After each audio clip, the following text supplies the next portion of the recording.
Hello tout le monde, j'espère que vous allez bien. Petite courte vidéo simplement pour refaire le point sur le fameux coton pour hamster, donc les douillettes pour hamster, parce qu'on nous pose énormément la question. Alors j'en ai beaucoup parlé dans la vidéo spécifique sur le nid du hamster. Évidemment c'est repris dans les mots-clés de la vidéo, mais je comprends que vous ne tombiez pas forcément dessus directement. Donc je voulais vous faire vraiment une petite vidéo suite au live de la dernière fois où je me suis rendu compte que tout le monde n'avait pas eu l'information. C'est vraiment important. Tout ce qui est coton, douillettes, watts pour hamster, donc tout ce qui est vendu exprès pour faire le nid du hamster, vous oubliez, c'est super dangereux.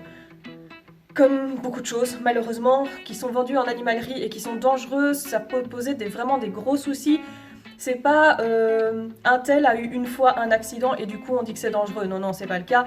Moi, sur ma vie d'éleveuse, j'ai eu 2 cas personnellement. J'ai eu des amis qui ont eu aussi personnellement des problèmes avec.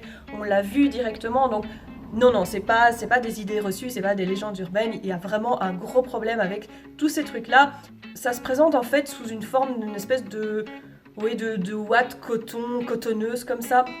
Ça a l'air très douillet, alors oui c'est douillet, oui c'est chaud, sauf qu'en fait ça fait des fils. Chez le hamster il y a quand même beaucoup de parties qui sont très petites, et en fait ces fils s'entourent et alors font des nœuds que le hamster n'arrive pas à enlever, et ça se resserre progressivement.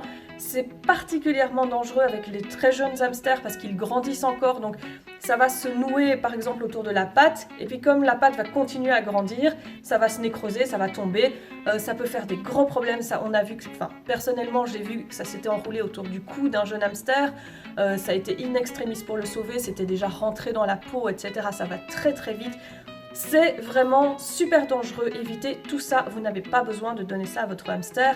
Le hamster il s'en sort très bien, si vous lui mettez du foin et des lamelles de papier toilette, ça reste le plus sûr. Je vous prévois une vidéo récap aussi sur toutes les différences en fait entre papier toilette, papier essuie-tout, papier de mouchoir, etc. Retenez seulement pour le moment que le plus sûr c'est du papier toilette, donc sans encre, sans écriture, tout simple. Mais voilà, évitez tout ce qui est douillette, tout ce qui est coton, tout ce qui est watt spécial pour hamster. Et je sais qu'on vend en naturel, on vend du Kapok. C'est pas les mêmes problèmes, mais on a vu aussi des soucis parce que les hamsters ont tendance à l'ingérer aussi. Et là par contre ça peut provoquer des occlusions intestinales, donc pareil c'est un peu mitigé au niveau des avis du Kapok.